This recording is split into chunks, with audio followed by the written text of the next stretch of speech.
तरीन साहब का जरा पूछना चाह रहा हूँ कि हम्म। तरीन साहब का हरबा जो है प्रेशर कामयाब हो गया है, सेठी साहब एनआरओ मिल गया उनको? बिकॉज आज तो ये भी इतला थी कि वो उन्होंने वहां पे पुलिस के जो अफसरान है वो भी तबादले उनके करवाए हैं, वगैरह वगैरह। देखिए, सही कह रहे हैं आप, एनआरओ नहीं मिला। वो जो तलवार जो है ना, वो यहाँ से हटा के ऊपर ले गए हैं। बिकॉज देखिए, सियासत में कभी भी तलवार को हटाया नहीं जाता। तलवार को एक जगह से दूसरी जगह, अगर तलवार यहाँ थी पहले, तो अब वो जैसे कहते हैं ना, सोर्ड ऑफ डेमोक्रेसी ऊपर जाके टांग दी गई है हाँ कि ऐसे करोगे तो वो चल जाएगी। वो एक स्पेस दी है कि जावेद तरीन साहब को कि यार जरा आप इधर, गुलजार साहब ने बुला लिया सबको, आ जाओ आ जाओ आ जाओ, क्या चाहिए क्या चाहिए, अच्छा अच्छा देते हैं, ये ले लो वो ले लो। उधर जहांगीर तरीन साहब को कहा, थोड़ी सी नरमी कर दी है, यार relax, no not an issue, but these are not going to work. उसकी वजह ये है कि ये ना एनआरओ है, तो एनआरओ तो बेचारे क्या करे, एक दफा कुछ कर देते हैं, ऊपर से फिर ऑपोजिशन पड़ जाएगी, आप पड़ जाएंगे, लो जी अपने बंदे को एनआरओ दे दिया। तो वो तो इसीलिए वो थोड़ा बहुत देना भी पड़ता है और नहीं भी देना पड़ता। मगर असली बात ये है कि जो बात उनको समझ नहीं आ रही है खान साहब को, या आ रही है और वो समझ नहीं आ रही कैसे उसको डील किया जाए, वो ये है कि जब वक्त आएगा ना, टिंग एक बटन दबेगा और फिर देखिएगा क्या होता है। ना ये एनआरओ, ना ये तलवारें, ना कुछ नहीं रहेगा यहाँ, और बहुत कुछ हो जाएगा। जब बटन दबेगा।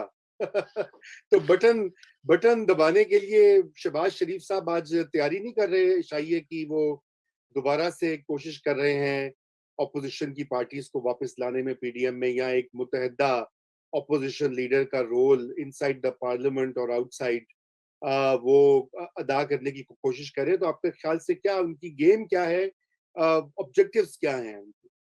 देखिए आगे अब, अगर बटन दबना है किसी स्टेज पे, तो उससे पहले कुछ चीजें तैयारी करनी पड़ेगी ना। ये नहीं मतलब कि तैयारी कर ले और बटन जरूरी हो जाएगा दब जाएगा, नहीं। तैयारी करके बैठे तो जब फैसला होगा बटन दबाने का तो दबा देंगे, नहीं दबाना होगा तो नहीं दबाएंगे। वो तैयारी तो होनी चाहिए। तैयारी से क्या मुराद? तैयारी ये है कि जी फिर ठीक है, फिर अगर इन्हें उस चेंज ही करना है तो जाहिर है फिर नून लीग और पीपल्स पार्टी को ऑन बोर्ड लेना पड़ेगा। तो अगर ऑन बोर्ड लेना पड़ेगा तो इससे बेहतर क्या है कि वो पहले ही पीडीएम के अंदर कुछ मुकमुका करके बैठ जाए, ताकि जब बटन बढ़े तो एक ही जगह, एक ही झटके के साथ सारे ही खड़े हो जाए। ये नहीं कि पहले उसको भी खड़ा करो, फिर उसको भी खड़ा करो, फिर एएनपी की तरफ जाओ। तो मेरा ख्याल है ये तैयारी का जो this is part of that, कि तैयारी की जाए। अब कुछ नून लीग में लोग हैं, वो कहते हैं नहीं पीपल्स पार्टी को नहीं आने देना, बड़ी इन्होंने हमारे साथ ज्यादती की है, ये किया है वो किया है। शहबाज शरीफ सिंह का यही मौकफ है कि इट डजेंट मैटर आगे जो हालात होने जा रहे हैं। पहले ही उनका तो ये ख्याल था, ये रेजिग्नेशन वाला जो इश्यू है, लॉन्ग मार्च वाला, ये होना नहीं चाहिए। अगर ये ना होता तो पीपल्स पार्टी ना जाती। तो उनका तो यही मौकफ है कि सबको इकट्ठा करके रखे, जब वक्त आएगा तो फिर एक ही वक्त इन दीवारों को गिरा देंगे वगैरह। तो वो तो यही कोशिश करेंगे कि इनको इकट्ठा कर लिया जाए। अलबत्ता करके कुछ नहीं होगा, करके बैठ जाएंगे ये, असेंबली के अंदर शोर-वोर पड़ता रहेगा, बजट पास हो जाएगा। इमरान खान साहब के ऊपर प्रेशर इंक्रीज करेगा, पंजाब के अंदर तब्दीली करो, वो नहीं करेंगे। और जहांगीर तरीन साहब और उनके साथी जो है वो एक दिन प्रेस कॉन्फ्रेंस गवर्नमेंट के खिलाफ कर देंगे, दूसरे दिन जाके कहेंगे नहीं नहीं सब ठीक है, वो भी गेम खेलेंगे, ना इधर के ना उधर के, मगर इंतजार में बैठे होंगे। और मैं ये आपको बता दूं, वो बटन कब दबेगा? वो बटन अब उस वक्त दबेगा जबकि फाइनल कुछ सेटलमेंट हो जाएगी, इमरान खान साहब की नहीं, विद द एस्टैब्लिशमेंट, ऑपोजिशन की विद द एस्टैब्लिशमेंट। एस्टैब्लिशमेंट के कुछ तहफुजात हैं, वो कुछ कंडीशंस हैं, वो अगर ऑपोजिशन ने बात मान ली तो मेरा ख्याल है मामला तय हो जाएगा। और अगर ऑपोजिशन ने ना बात मानी तो मामला थोड़ा ऐसे ही चलेगा। मगर फिर मसला ये है कि एस्टैब्लिशमेंट के ऊपर प्रेशर बढ़ता जाएगा।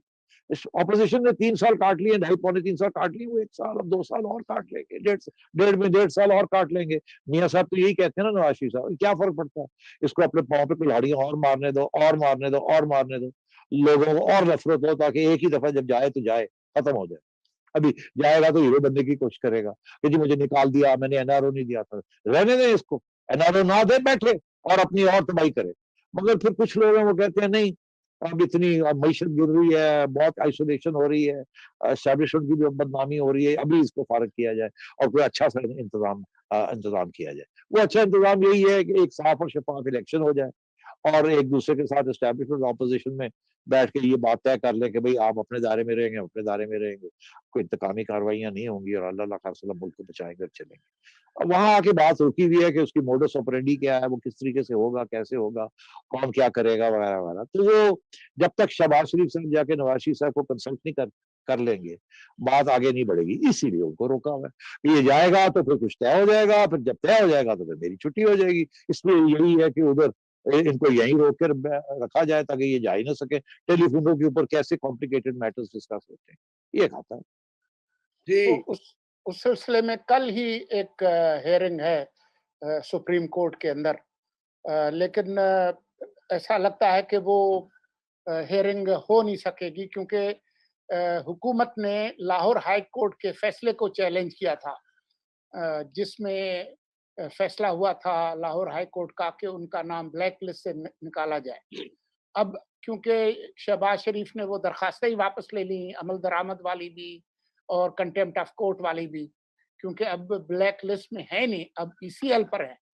तो अब देखेंगे कि कल क्या होता है, लेकिन गालिब इम्कान ये है कि हुकूमत की जो पिटीशन है वो भी इन्फ्रक्चुअस होके खत्म हो जाएगी, और अब दोबारा जो है वो शहबाज शरीफ को जाना पड़ेगा या तो लाहौर हाई कोर्ट में या सुप्रीम कोर्ट में कि इन्होंने मुझे दोबारा ईसीएल पर क्यों डाला है, जबकि 2019 में उन्होंने डाला था। तो शहबाज कब करेगा परवाज, ये मामला भी अटका हुआ है। मैं जी, आपको बता दूं ये कब करेंगे। बताइए। जी, वो ऐसे है कि अब ये सुप्रीम कोर्ट में मामला जाएगा एग्जिट कंट्रोल लिस्ट का। पहले हाई कोर्ट में ये जाएगा और 1-2 दिन में वहाँ फैसला हो जाएगा। अगर वो शहबाज शरीफ साहब के हक में होता है तो गवर्नमेंट सुप्रीम कोर्ट चली जाएगी। अगर नहीं होता उनके हक में तो शहबाज शरीफ साहब सुप्रीम कोर्ट चले जाएंगे। गालबन ये मामला शहबाज शरीफ साहब के हक में होगा फैसला, और स्टेज आएगी जब इनको गवर्नमेंट नहीं रोक सकेगी फ्रॉम गोइंग अब्रॉड, जो भी कर ले।